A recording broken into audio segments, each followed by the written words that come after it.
Marta Nair, meu nome de guerra. Nasci em Candeias, oeste de Minas, era Arraial, era distrito de Campo Belo. Fui criada na roça, porque meu pai era agente de estação da rede oeste de Minas. Então, papai morava na estação. Eu fui criada até 8 anos e meio lá, na roça. Minha mãe me alfabetizou, porque a estação era distante do Arraial, meia légua, e tinha uma escola apenas. Aos 13 anos, em Candeias, visitando meus avós, papai em Cana Verde, exercendo o trabalho dele, eu com 13 anos, eu soube que o trem especial do diretor da Estrada de Ferro passaria em fiscalização, inspeção. Chamava Janot Pacheco, o diretor. Então eu peguei minha irmã mais nova, sem falar com a mamãe, e fui à estação. Andava muito. Fui à estação e insisti para eu falar com o diretor. E o diretor me recebeu na sala dele, dentro do vagão dele. E eu então pedi que... historiei, né? Que a gente estudava interna, minha irmã também depois de um ano, que nós estudávamos internas em Campo Belo, ficava muito caro para o papai, que em Cana Verde não tinha escola, se ele podia transferir o papai para uma cidade onde houvesse escola normal. Ele prometeu. Pouco tempo depois, ele telegrafou para o papai, perguntando se ele queria ou a Cidade Oliveira ou Carlos Prates. Papai quis Carlos Prates. Eu lembro, aí que o papai ficou sabendo que eu tinha pedido, sabe? Quer dizer, a primeira liderança mais forte, assim, na minha juventude, acho que foi essa.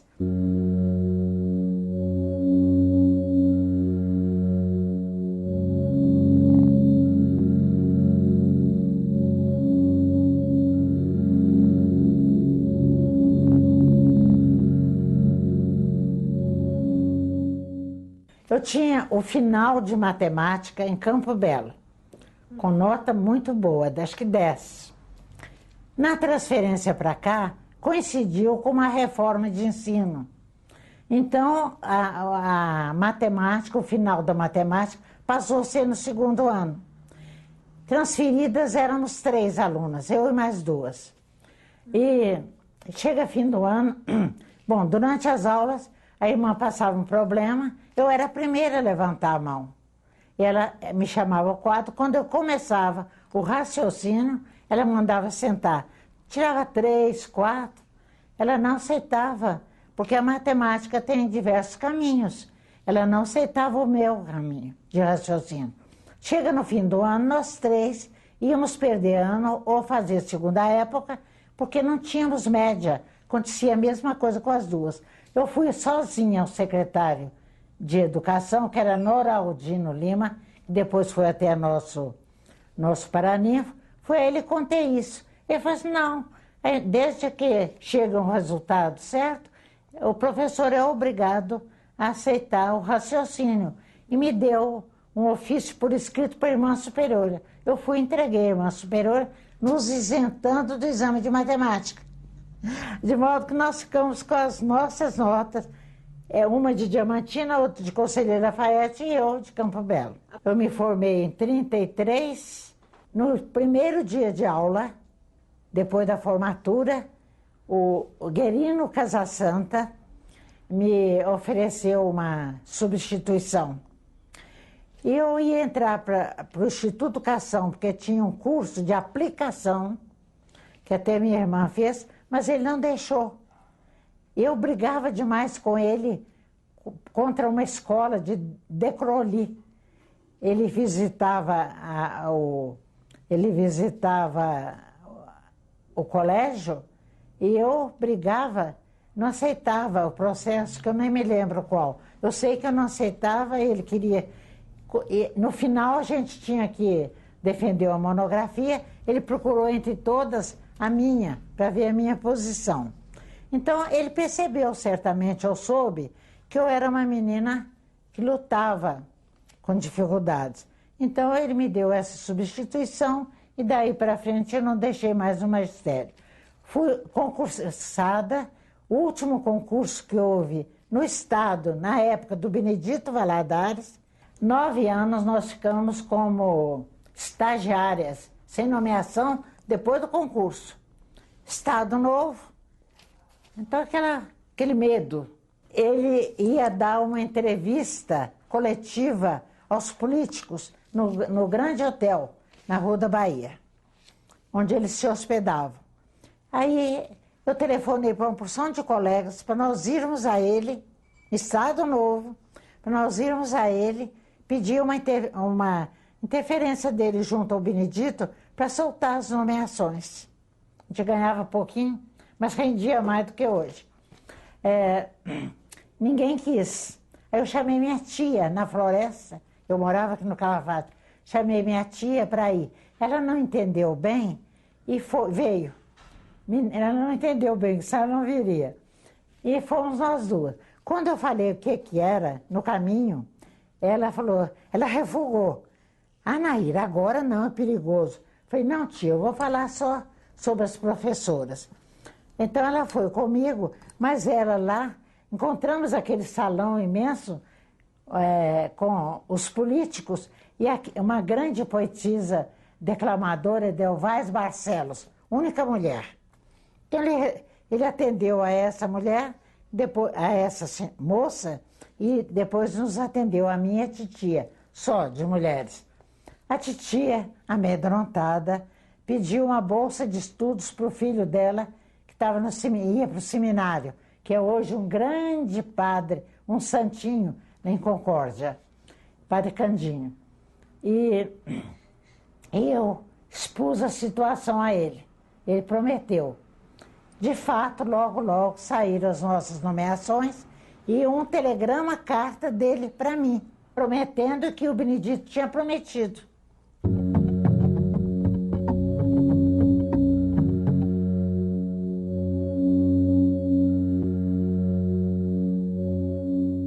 Era a única escola superior, escola famosa, onde vinha gente de outros estados, se preparava um ano para entrar na escola. Tinha concurso. Eu fiz o concurso, passei. E o curso equivalia à pedagogia, mas muito melhor do que a pedagogia de hoje. Fundadores eram os Casasanta, Noraldino Lima, Cristiano Machado, parece, e Amélia Monteiro de Castro, Dona Alda Lodge, Helena Antipoff, foi minha professora de psicologia 2 anos. Eu era encantada com ela. Mademoiselle Humilde, aquela artista que morreu outro dia, Estela Tristão. E era uma escola formidável. Houve o movimento das professoras, liderado pela Associação de Professores. Ela, Ana Coraci dos Santos Torquato. Ela era ela. Foi um grande movimento, Foi um grande movimento. Juscelino era governador. Então, nós estivemos muitas vezes com Juscelino. Eu era apenas associada, mas eu tomava parte tão ativa nas assembleias que as professoras fizeram eu fazer parte da comissão. Eu nunca tinha aceitado ser presidente. E, inadvertidamente, aceitei ser vice, não lembrando que o vice, uma hora, podia ser o presidente. 6 horas nós estivemos com Juscelino lá no Palácio das Mangabeiras. Aí, o Juscelino, sábia e inteligentemente, para se ver livre das negativas dele, que ele não ia dar aumento e nem deu, falou assim, olha, eu estou lembrando de uma verba que o Café Filho, aí já era Café Filho. Café Filho tem no Rio de Janeiro. Eu vou custear, o Estado vai custear. A ida de vocês era minha, tinha trem com professores de Juiz de Fora, tinha ônibus, muito grande o movimento, dava para uma greve. Mas a Croacia teve medo da greve. Ela foi desaconselhada por um grande advogado. A reivindicação era aumento de vencimentos. Era aumento de vencimentos. Então Juscelino falou assim, olha, vai... Aí escolheram, né, dentro da comissão, a Croacia, eu, Áurea Nardelli, de Juiz de Fora, Mariusz, professora daqui. Eu, Áurea, Croacia e Mariusz, 4. Então nós fomos de avião, fomos recebidas lá pelo alguém do governo, do Café Filho, ele já tinha comunicado. Fomos para um bom hotel, nos levaram para conhecer os pontos turísticos, foi tudo lindo. E fomos ao Café Filho. Não tinha verba, coisa nenhuma. Nisso, as professoras dispersaram, voltaram para casa. Então, com esse golpe, Juscelino não deu aumento e ficou bonitinho lá no palácio. A gente adorava Juscelino.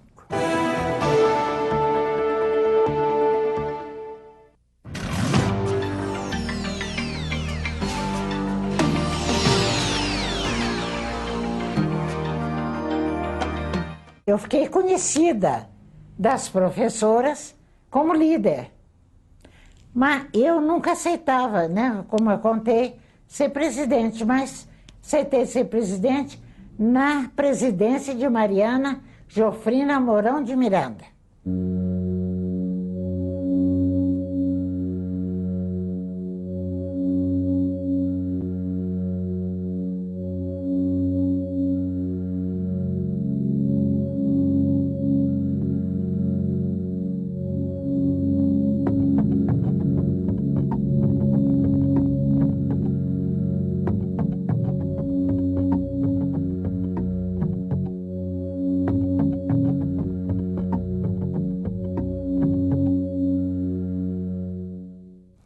Havia um trabalho norte-americano no Instituto Educação, de pró-ensino. E ela estava combatendo aquilo, porque ela achava que nós, brasileiros, tínhamos capacidade para isso. De repente, a Mariana para de brigar e ganha uma bolsa de estudos para os Estados Unidos. E a Zilka Mendes Faleiro, não, antes dela ir para os Estados Unidos, ela com a Zilka Mendes Faleiro, trabalham para um aumento nosso, junto com Juscelino. E conseguiram, só as duas, conseguiram um aumento irrisório. Bias Fortes era governador. Então Bias Fortes manda uma mensagem para a Assembleia, dando esse aumento pequenininho, que as professoras não aceitavam, mas já estava na Assembleia. E a Mariana viaja para os Estados Unidos por 2 meses. Eu assumo como vice-presidente, e a Zilka Mendes Faleiro se desliga do movimento e ganha a casa da professora na Rua Espírito Santo. Ela se vendeu. O Adival Coelho, jornalista do Diário Católico, falou comigo assim, Marta, eu era já presidente, né? Presidente em exercício, substituta. Marta, chegou na Assembleia uma mensagem do Bias Fortes, um aumento para a Guarda Civil. Acompanha, Marta, é uma hora de você fazer um movimento aí. Eu procurava coisas difíceis, mas justas. Então, eu fui ao palácio para falar com Bias, que as professoras estavam em pé de guerra. Inventei aquilo na hora, que as professoras revoltadas, mas cada qual no seu lugar. Aí eu não pude falar com ele, falei com o Biazinho. Biazinho era bonito, jovem, lembro até o lugar que ele estava sentado. Falei com o Biazinho, inventei isso, que as professoras estavam em pé de guerra, e que nós não aceitávamos aquele aumento que estava na Assembleia. Ele não deu muita confiança, não. Dali, eu fui para toda a imprensa. convocando as diretoras para uma reunião na sede da associação, que era na Rua Capixaba, nas salas, no terceiro andar, salas antes ocupadas por Juscelino com o consultório dele. Não era no quinto andar, como eu vi no jornal, não. Era no terceiro andar, as salas lá. E convoquei as diretoras, expus para elas, falei da intenção de um grande movimento e encontrei barragem de duas. Uma muito conceituada, Ema Ciodaro, e a outra, Laide Melo Tibo, que era diretora do grupo da Floresta. Mas, e a recomendação minha, que não queria homem no movimento. Não queria homem. Nisso eu entrei Hernani Maia. Alguém chamou Hernani Maia. Entre Hernani Maia, aí eu abri o movimento a todos. E o padre Lage aparece lá pelas professoras da Floresta, que o conheciam, eu não conhecia. Aparece o padre Lage. E o padre Lage. E aparecem mais dois advogados. Aí o movimento começou a crescer, ia mudar de espaço, porque já não cabia lá. Ia para outro, já não cabia. Ia para outro, Diretório Estadual dos Estudantes. Depois, o grande auditório de 2.000 cadeiras da antiga Secretaria de Saúde. Ficava cheia, as paredes, as pessoas em pé, lá na antessala. Então, cabia 2.000, 5.000 pessoas. Os maridos também, às vezes, iam. Então, o movimento crescendo e com repercussão no interior. O Paulo Caetani era diretor dos Correios, proibiu envio de mensagens. Ameaça da polícia, Rogedo, aquele Rogedo, Zé Rogedo, Antônio Rogedo, era delegado, temido, me ameaçando, polícia na minha porta, a aviação da polícia, às 5 horas. A empregada era mulata, chegou cinza lá em casa, foi comprar pão. Dona Marta, tem um carro de polícia aí na porta. E então chamei a rádio Itatiaia, acho que foi a rádio Itatiaia, e chamei o advogado da associação, e nós entramos num carro que as professoras, num carro da rádio, para ir para a associação. E a polícia atrás. E nós ficamos brincando com a polícia, entrando em ruas que não tinha que entrar, e a polícia atrás. Até a associação. Lá o carro ficava o dia todo na frente. Associação assim, de televisão, de rádio, de telegramas chegando, a gente registrando as cidades. E falar a verdade, acho que depois tinha mais nome de cidades do que cidades propriamente, porque às vezes eu inventava nome, punha lá Santa Rosa, São José, São João Batista, não tinha nada disso não, mas para aumentar, né? E a imprensa ao redor, eu feliz, porque estava crescendo, né? Eu sem alimentar, às vezes a mamãe levava lá um sanduíche para mim. A minha casa, embaixo, era drogaria Padre Eustáquio. Então, escondido meu marido médico, que morava em cima, né? Eu ia lá pedir um remédio para não deixar eu cair, né? E à noite eu tomava remédio calmante para dormir, até que ele travou, não quis me dar mais. Então foi um apoio geral, comércio ameaçando fechar as portas, os pais, a associação de pais, os sindicatos, as associações, de tudo quanto era espécie, nos apoiando, porque era um absurdo mesmo que a gente ganhava. Bom, aí eu já estava pensando, apareceram os advogados gratuitos, Paula Pigaua, Ezique Musi e Oswaldo Guzmão. Então eles nos tranquilizando que a greve era greve de fome, que não ia acontecer nada, tranquilizando as professoras. Fizeram um papel belíssimo. Aí eu já estava preocupada em acabar a greve, que estava aproximando os 20 e poucos dias de greve. Aí, na penúltima assembleia, no diretório estadual, com muita gente de fora até, não coube, aparece uma porção de soldados lá dentro. E eu exigia, na formação da mesa, respeito à autoridade constituída. Eu não deixava ofender a pessoa do governador, nunca. Então, acabava a reunião, eu estava amiga deles. Eu, do mesmo partido. Bias Forte, eu era PSD. Mais tarde, o Israel Pinheiro, eu era PSD. Tancredo Neves, eu era PMDB.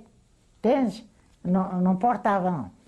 Mas aí, muitos soldados lá dentro.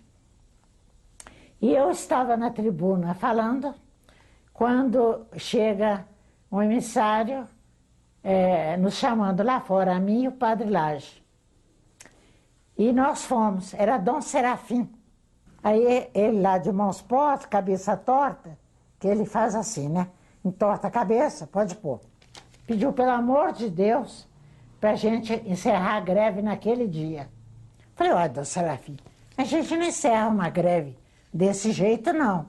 Nós já estamos pensando em encerrar, por causa das crianças, do tempo da greve. Mas não encerramos agora, não. E não encerramos. Quando foi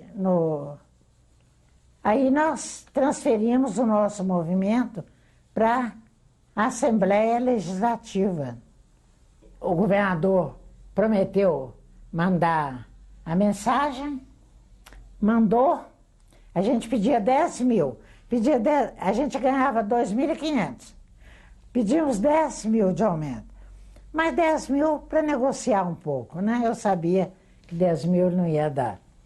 E mandou a mensagem com 8 mil inicial e 13 mil final. E as professoras aceitaram. Pediu o deputado Teófilo Pires para apresentar uma emenda beneficiando com aquilo que a gente estava conseguindo as aposentadas. Porque naquele tempo, as aposentadas... Aí eu fiz uma pequena relação.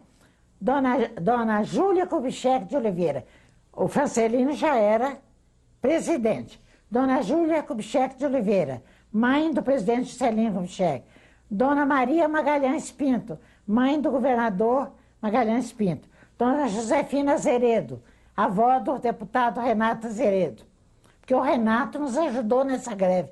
Líder do governo, eu o convenci a nos ajudar na greve. Então, a primeira vez que ele chegou, foi vaiado e depois ovacionado, naquela grande assembleia. Então, essas eram professoras. E quando elas se aposentavam, paravam. Nunca mais elas tinham aumento. Aí as professoras não queriam emenda com medo de atrapalhar. Mas eu insisti, não voltaria às aulas sem que elas fossem beneficiadas. E foram 8 mil. Mas eu não aceitei 8 mil. Eu fui ao Renato Azeredo, no escritório dele, estava lá o padre da Mata, de Sete Lagoas. Eu estava muito fraca, ele mandou buscar um sanduíche, um refrigerante para mim. E eu sentei. E falei que não aceitava 8 mil, que eu queria 9. Ele foi, o padre da Mata, em defesa do Renato, do Estado, falou assim, professora não trabalha, professora tem 2 meses de férias no meio do ano, no fim do ano, tem uma no meio do ano. Eu agarrei na batina dele, sacudi a batina e falei assim, ele falou que muita professora não tinha condições de lecionar, agarrei a batina, sacudi e falei assim, quanto padre não merece essa batina? Aí o Renato falou, padre, para, o senhor não sabe com quem o senhor está lidando, falou para ele. Aí o Renato chegou mais 500. Então ficou 8.500, o inicial. 8.500 e término de 13. E essas coitadinhas aposentadas, antes da Lei Júlio de Carvalho, elas passaram a receber igual a nós. Eu me lembro que elas me molharam o rosto de lágrimas, agradecidas.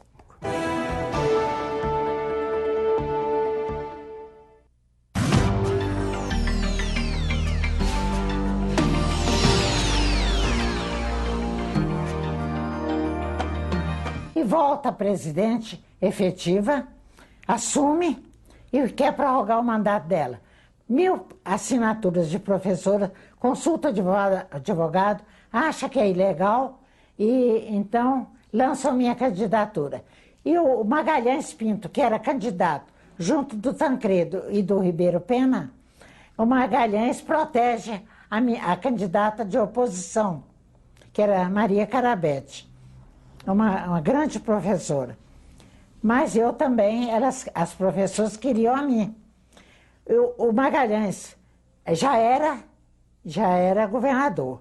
Deu 20 táxis, deu ônibus, deu não sei quanto de papel, buscando as professoras no Instituto de Educação, etc. e tal.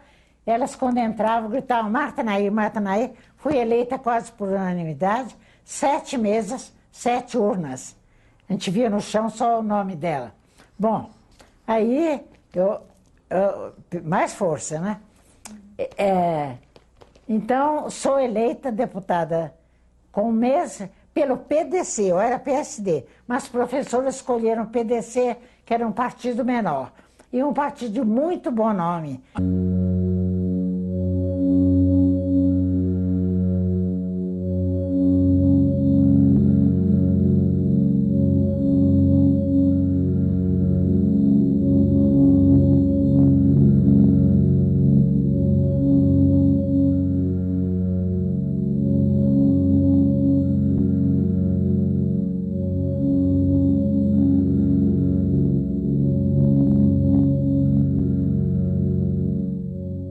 Eu entrei com muito medo. Meu marido me deu um conjunto de canetas douradas, de ouro, que elas estão aí, sem se ver até hoje, para eu assinar a posse solene. As 2 mulheres, e estava lá Hélio Garcia, Aureliano Chaves, Murilo, que eu fiquei conhecendo depois. O governador com maioria na Assembleia. Mais importante eram os pagamentos atrasados. Pagamentos atrasados de governo para governo, de governo para governo. Eu, na associação, exigia e tive concursos anuais. Mas o pagamento, eu não conseguia botar o pagamento em dia. E todo dia na tribuna, chorando, lendo as cartas das professoras, que vendiam seus vencimentos para os agiotas, os credores indo tirar os objetos dela, máquina de costura, elas deixando a água ferver para enganar filho. Era de chorar. Na Assembleia, eu era mais professora, eu acho. E mesmo os deputados, o carinho que eles tinham comigo, mesmo da oposição. Mas nós tivemos uma decepção logo no princípio, nós mulheres. Com 3 dias ou uma semana, houve tiroteio, houve chicotada, houve ameaça de morte entre os deputados e nós nos escondemos debaixo da mesa, as mulheres. Comecei a convocar professoras e anunciando um grande movimento, não falava em greve. Eu nunca me ameacei com greve. Greve chegava ao final. Então mandamos memorial ao governo, fomos ao governo, fomos ao secretário de Educação, Ciro Maciel, não me deu confiança, ele só olhava para Maria Carabete. Já estava o negócio tudo mais determinado. Houve a ameaça de cassação de 3 deputados, do Dazinho, Riane, Bambirra e eu. E eu não aceitava aquilo. Tanto é que o próprio Bambirra achava que eu tinha votado contra. Eu não aceitava. Na hora da votação, chega lá um coronel de arma em punho, vai para uma sala, chama os líderes, inclusive Hélio Garcia, o Murilo Badaró, o João Goulart, o João Belo, e ele põe o revólver na mesa, o coronel. Isso o Murilo Badaró já contou em diversas reuniões aí. Pôs o revólver na mesa e falou: exigimos a cassação dos 3. Não falou meu nome, não. Aí o João Belo falou: e nós exigimos da Marta Nair. É subversiva e comunista. Aí o Murilo Badaró deu um murro na mesa, um tapa na mesa, e falou: essa é sagrada como é intocável, como é intocável a Petrobras. Eu não fui caçada, mas as ameaças continuam. Aí, quando chegou na hora da impugnação, todos se levantaram. E eu fiquei sentada, chorando, debruçada na mesa. Aí os deputados chegaram perto de mim e falaram: dona Marta, se a senhora não votar, a senhora vai ser caçada também. A senhora vai ser mandada para o exterior. A senhora tem filhos adolescentes, dona Marta. Então, chorando, eu levantei e votei. Mas a impressão que eu tinha ainda, sabe quando a coisa é muito falada, é que eu tinha votado contra. Fui obrigada a votar. Aí eu fiz parte do estudo de um código do ensino primário, tinha um artigo chamado número 296. Esse artigo tinha uma abertura que o Magalhães, mal informado, deixou passar, que era: professora não pode receber menos do que o trabalhador em empresa particular. E aí eu apresentei um projeto de 20% para as professoras. Magalhães vetou. E aí outro movimento de professoras, um movimento muito forte, e o Magalhães então autorizou com o seguinte raciocínio. Eu estava em Curitiba, vou ir para cá por causa disso. O Magalhães autorizou a queda.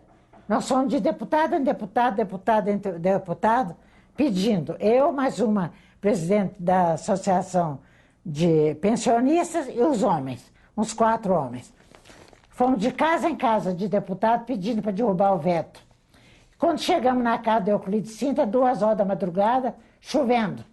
Euclides Sintra, a casinha dele era a façada do muro.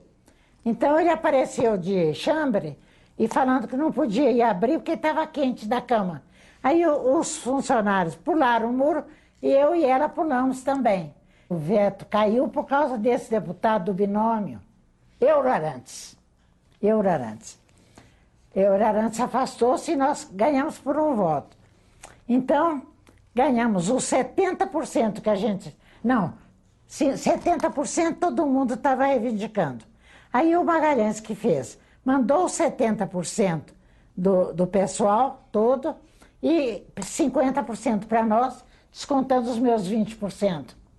Aí a gente não concordou, aquele barulho todo, aí ele autorizou a queda, né? Então nós ficamos com 50% mais os 20%, ficamos com 70%.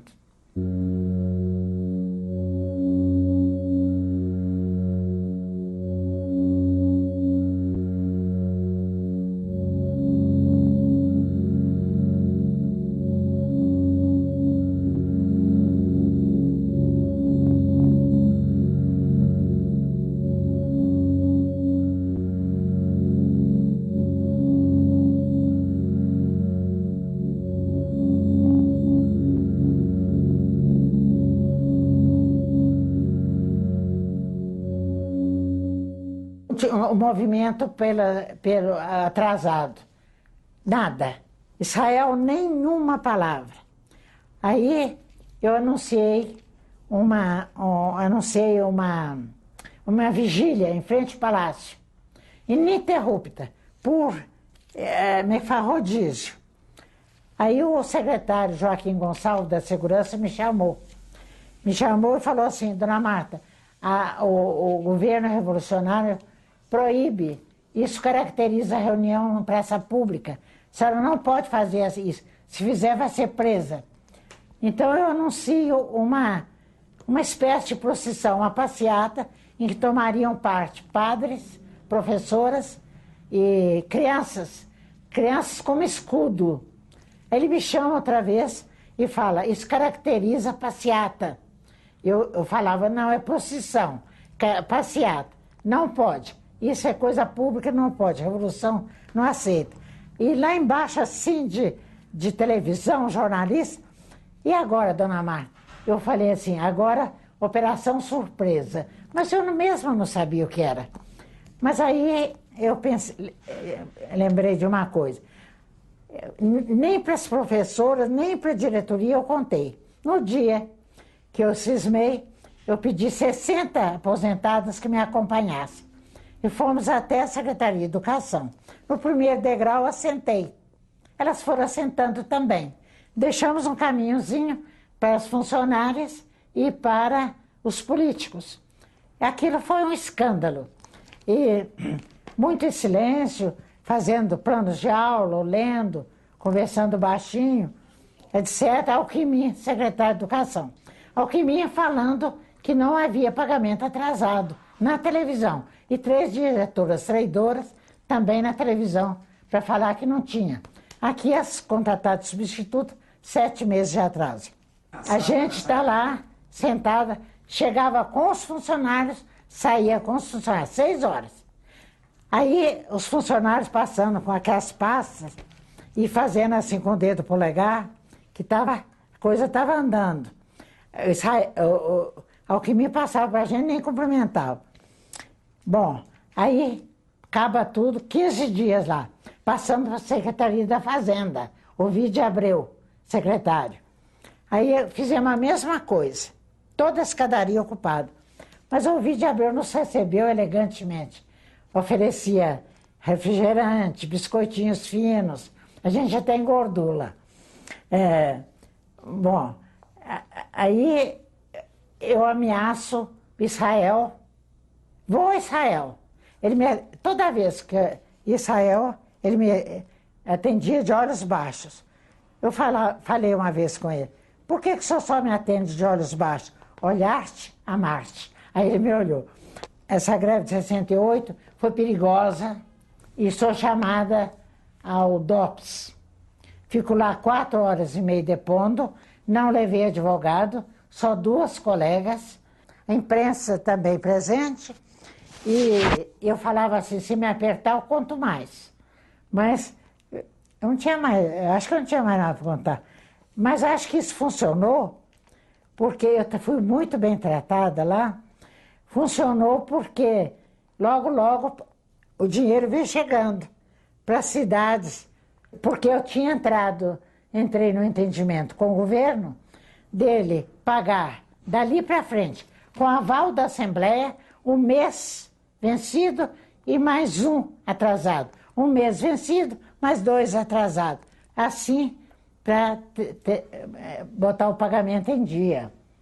E nós, professoras, então nos afirmamos com muita dignidade, com muito respeito, com muito medo até.